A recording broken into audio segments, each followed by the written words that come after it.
Now the following day on Christmas, Grape Street would hit the bounty hunters once again. Come on, bro. Not criminal gang. Not criminal gang.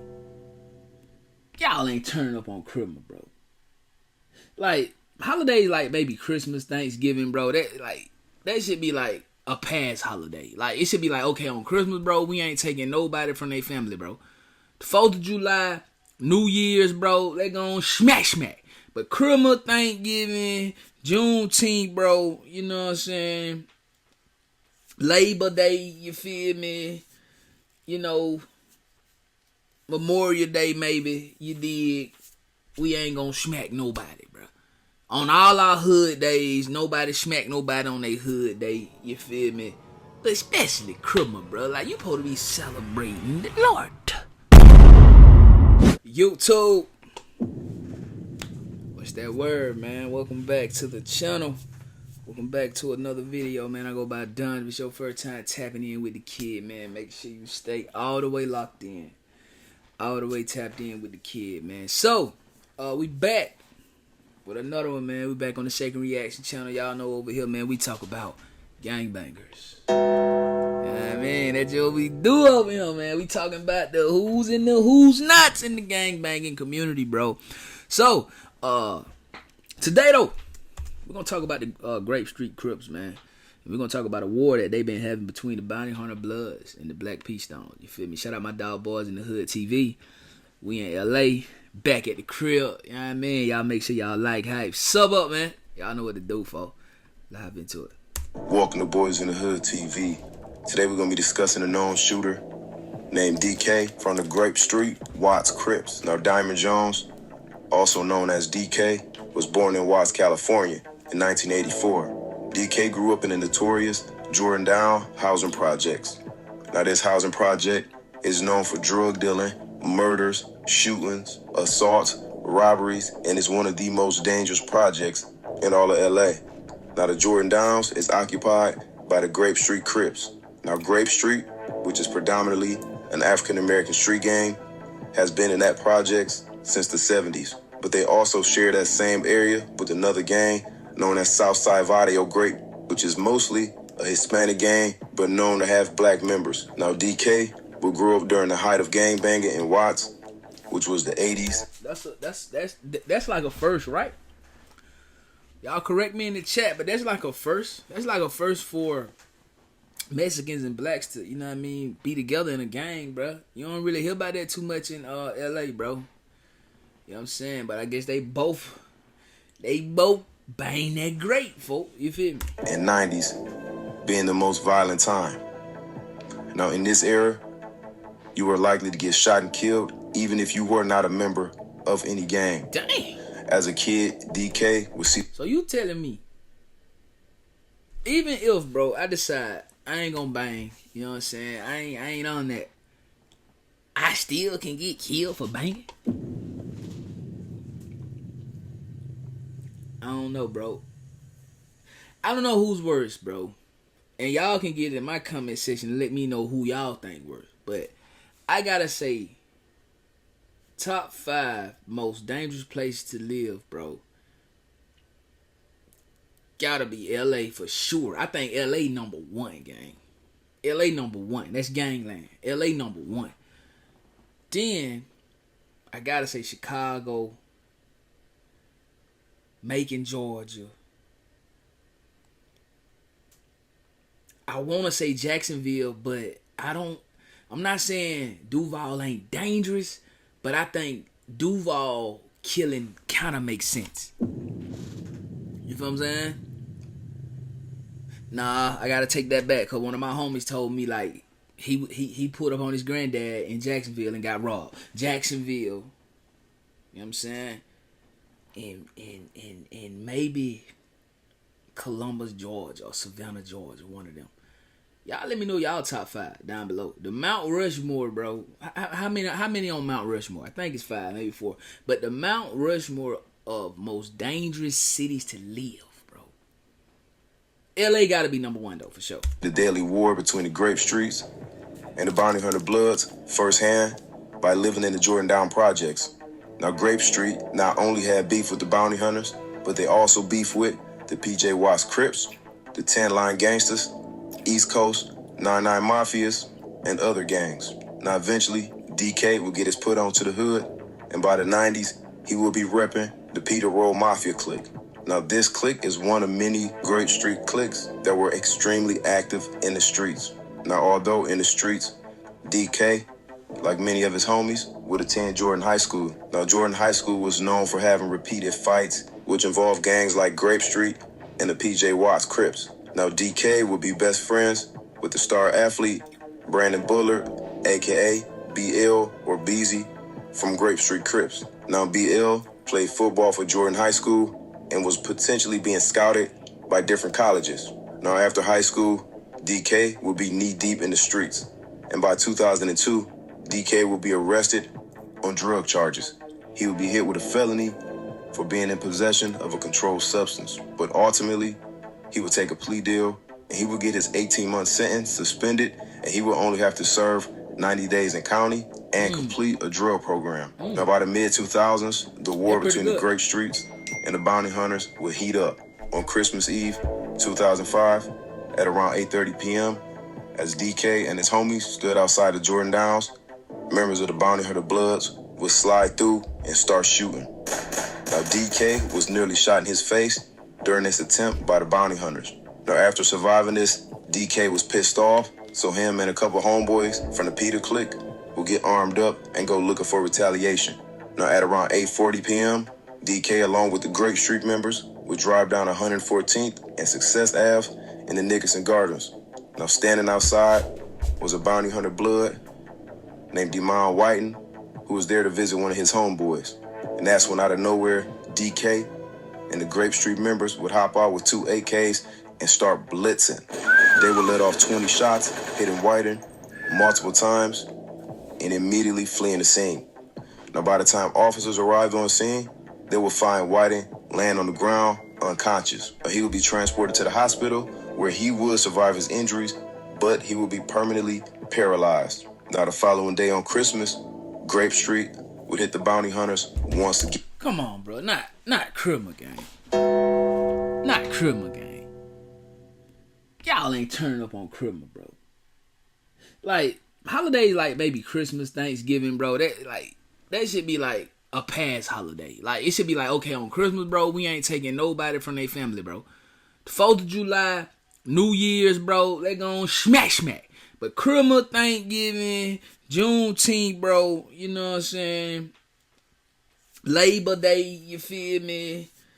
You know, Memorial Day, maybe, you dig? We ain't gonna smack nobody, bro. On all our hood days, nobody smack nobody on their hood day, you feel me? But especially Christmas, bro. Like, you supposed to be celebrating the Lord. Come on, gang. That's crazy. And at around 8:40 a.m. in the morning, Wendell Swisher, a known Bounty Hunter Blood, was riding a scooter through the Nickerson Gardens, and that's when the Grape Street Crips would hop out yet again and open fire. Smack. Now Wendell Swisher would survive this shooting, but the Bounty Hunter Bloods would retaliate immediately.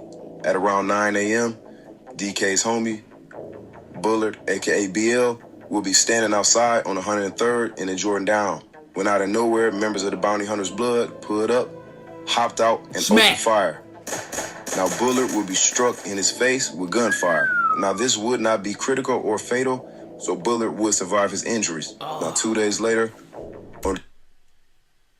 the man got shot in the face and survived, bruh. He blessed. He more than blessed, bruh. That's grace at its finest. That might even be a little favor, bro. You know what I'm saying? Like, this man got shot in the face and lived. But I bet I can almost guarantee you the furthest things on his mind was how blessed he was. He had to go smack back. Oh! Straight up. Keep watching. December 27th, DK and his homies would strike back. Grape Street members would drive into the Nickerson Gardens projects. Now, at the time, a Black P-Stone member named Darshay Harris was visiting his girlfriend who stayed in the Nickerson Gardens. Now, as Harris walked on 114th Street, allegedly DK and the Grape Street Crips would open fire. Harris would be struck multiple times, and he would die at the scene. After these multiple back and forth shootings, detectives would start to investigate these string of shootings immediately and gather statements from witnesses. Now, one witness would come forward named Catherine, and she would tell police that she saw a black male fleeing the scene after the murder of Harris. Now, she would identify DK in a photo lineup as one of the men that she seen fleeing. And on March 2006, police would arrest DK for the murder of Darshay Harris. Now, while in custody, police would place DK in a cell with a member of Pyramida Flats named Hero. Now, DK would tell everything from start to finish, from the timeline of the shootings that took place from December 24th leading up into Christmas. Now, in this conversation, DK would place himself at one of the shootings. What do you say? Hero and Jones conversed. Jones said, on Christmas Eve, cuz, we were hanging in our hood. They came through shooting, almost shot me in my face, cuz. Almost shot me in my face and almost shot like 4 of the homies, right? DK would place himself at one. So when they shot it up, we went right back in like 10 minutes, cuz. And we jumped out with AKs in they projects, in the blood projects. We shot that ish up, cuz. After Euro asked whether they shot with an AK. Okay. One of the shootings, which included Demond Whiting, which he would brag about using 2 AKs at the time. 2? Man, this boy was John Wick. Oh! My boy jumped out with 2 AK, bro. Huh. Bro, how you even control 2 AKs, though? How you even control 2 AKs, gang? Gang should have went to the military. Gang should have been a sharpshooter, bro. Gang should have been a Navy SEAL or something. Like, how you even control, but you was a bad, you know what I mean? How you control 2 of them things, bro? That's crazy. Now, at his trial, DK would plead not guilty to both murder and attempted murder charges against him. Now, the prosecution will use DK's statements made during that jail cell recording against him. They would match the AKs he bragged about using during the shootings to the shell casings found at the crime scene. Now, the prosecution would introduce other weapons, which included a Ruger and a Glock, which ballistics showed matched the shell casings at the murder of Darshay Harris on December 27th. Now, 3 witnesses would testify to seeing 2 black men fleeing the scene after Darshay Harris was murdered. But out of those 3 witnesses, only one would pick DK out of a photo lineup, and that was Catherine. But she would admit that she never saw DK actually pull the trigger, only that she saw him running. Now, because of this being the only piece of evidence that they had, the state would fail to prove their case against DK, and the jury would not be able to reach a verdict on this charge. But the state was able to prove their case against DK with the attempted murder charge against him. Now, Demond Whiting would testify that he was in the Nickerson Gardens that day, and that the only thing that he could remember was hearing 15 to 20 shots. Then he blacked out and woke up in the hospital. He would go on to admit that he never saw any shooters. Now, even with this statement, the state had already convinced the jury. And by the end of the trial, Diamond Jones, aka DK, will be found guilty of attempted murder, and he will be sentenced to 40 years to life in prison. I would like to thank everybody for tapping in, and I'll see y'all next time. I wonder, was it worth it though? You know what I'm saying? Like that's what I be. That's what I be thinking. Like I be thinking, like I wonder, like, do he feel like the get back was even worth it? Because like I mean, I get it, bro. You know what I'm saying? Eye for an eye, 2 for a 2, bro. Somebody shoot at you, you shoot back. You know what I'm saying? Like even your guy said it. Boy shot at me and missed. Ooh, Lord bless him. You know what I'm saying? Or Lord bless him or something. I don't know, bro. So you gonna get your get back. You gonna stand on that business. But I just wonder, like, is he in prison right now just thinking, like, bro, it wasn't even worth standing on no business, bro. Like, it wasn't even worth 40 years of my life. You know what I'm saying? Like, instead of me using that as a sign to go and smack, bro, I should have used that as a sign to get out of the streets. You know what I'm saying? Because my life was spared. But anyway, man, that's crazy, man. Shout out that boy DK, man. You feel me? Long live anybody who lost their life in this video, bro. Hey, the streets don't love nobody. That's a fact, man. One way in, one way out. You know what I'm saying? For sure. I mean, 2 ways in, 2 ways out. You either gonna die or go to the chain gang. You know what I'm saying? Pick your poison. You feel me? Shout out to them Grape Street Crips though, man. Shout out to LA. Y'all know how we get down.